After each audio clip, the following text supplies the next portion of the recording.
Sooryavansham big बी अमिताभ बच्चन यांचा superhit cinema 1999 मध्ये release झालेला हा सिनेमा आजही चाहत्यांमध्ये प्रचंड लोकप्रिय आहे। सिनेमातली हीरा ठाकूरची सक्सेस स्टोरी चाहत्यांना चांगलीच आवडली होती। या सिनेमात बच्चन साहेबांच्या डबल रोलची जितकी चर्चा झाली तितकीच चर्चा हीरा ठाकूरच्या मागे ठामपणे उभे राहणाऱ्या राधाचीही झाली।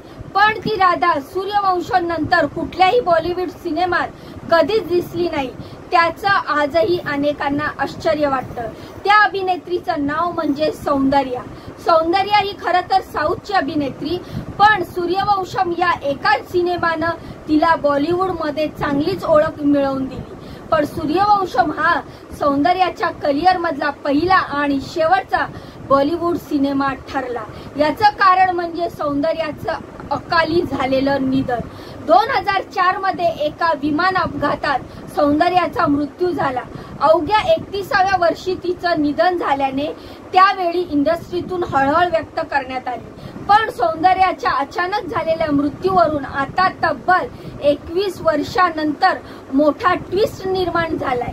सौंदर्याचा अपघात नाही तर तिची हत्या करण्यात आल्याचं खळबळजनक दावा करण्यात येतोय।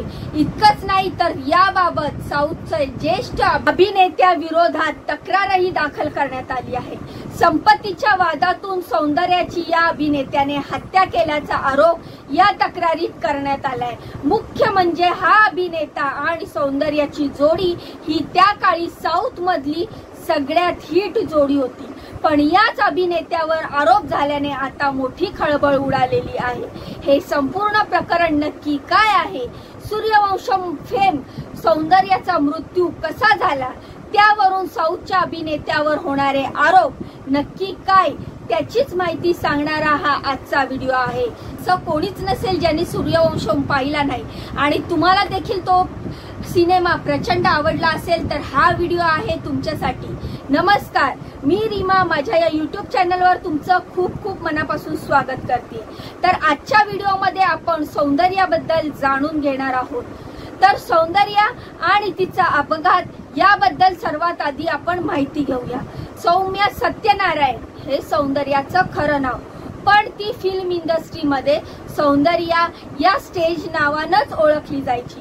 सौंदर्या ही मूळची कर्नाटकची, पण ती प्रामुख्याने तेलुगू इंडस्ट्रीत काम करायची।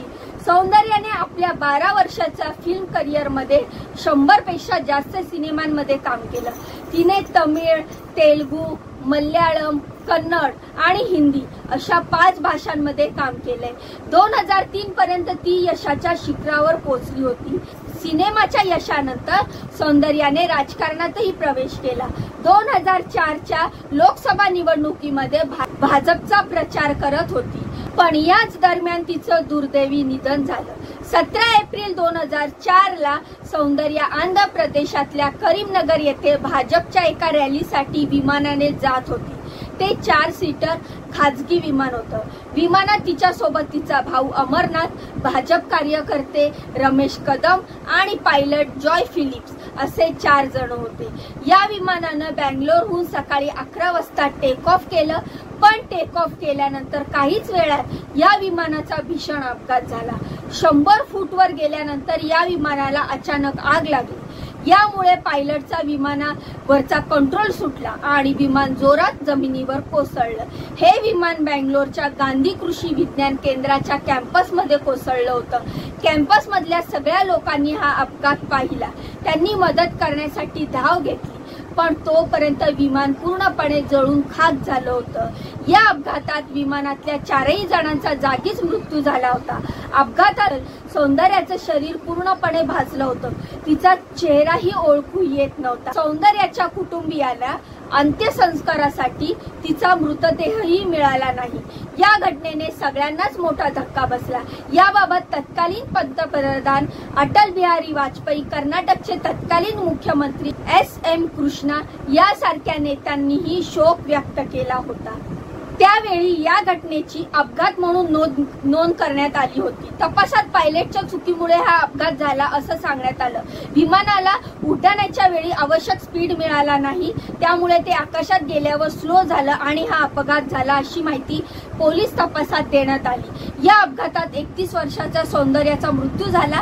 पण दुर्दैवाची गोष्ट म्हणजे अपघातावेळी सौंदर्या ही 7 महिन्याची गरोदर होती। तमिळ डिरेक्टर VR उदय कुमार यांनी तिच्या मृत्यूनंतर एका मुलाखतीत हा खुलासा केला। सौंदर्याच्या अपघाताच्या 1 दिवस आधी उदय कुमार यांना फोन केला होता। त्यावेळी तिनं मी आई होणार असून आता कोणत्याही सिनेमात काम करणार नाही असं तिने त्यांना सांगितलं होतं। पण त्यावेळी पोलिसांच्या तपासात अपघात म्हणून नोंद झालेल्या सौंदर्याच्या मृत्यूबद्दल आता तब्बल 21 वर्षांनी एक धक्कादायक दावा करण्यात आलाय। त्यामुळे हे प्रकरण सध्या पुन्हा एकदा चर्चेत आलंय। हा दावा नक्की आहे काय ते आता आपण पाहूयात। आंध्र प्रदेशातल्या खम्म जिल्ह्यातील नुकतीच एक पोलीस तक्रार दाखल। खम्म जिल्ह्यातल्या सत्यनारायणपूरचे रहिवासी असलेले सामाजिक कार्यकर्ते चिट्टी मल्लू याने पोलिसांकडे तक्रार करून या घटनेची सखोल चौकशी करण्याची मागणी केली आहे। तक्रारदार चिट्टी मल्ली यांनी आरोप केलाय की सौंदर्याचा मृत्यू अपघाती नव्हता, तर दिग्गज तेलुगू ऍक्टर मोहन बाबू यांनी तिचा खून केला होता। या आरोपानंतर हे प्रकरण पुन्हा एकदा चर्चेत आलंय। आता या प्रकरणात मोहन बाबू यांच्यावर आरोप होण्याचं कारण काय, तर सामाजिक कार्यकर्ते चिट्टी मल्लू यांनी केलेल्या दाव्यानुसार मोहन बाबू यांनी संपत्तीच्या वादातून सौंदर्याचा खून केला। माध्यमांमध्ये असलेल्या बातम्यानुसार सौंदर्याने तेलंगणातल्या शमशाबाद जिल्ह्यातील जलपल्ली गावामध्ये 6 एकर जमीन खरेदी केली होती, पण मोहन बाबू यांनी तिला ही जमीन त्यांना विकायला सांगितली होती। सौंदर्याने त्या गोष्टीला नकार दिला। या मुद्द्यावरून या दोघांमध्ये मतभेद निर्माण झाले होते। सौंदर्य आणि तिच्या भावाने ही जमीन विकण्यास नकार दिल्यामुळे मोहन बाबू यांनी या दोघांचा खून केला असा आरोप या तक्रारीत करण्यात आलाय।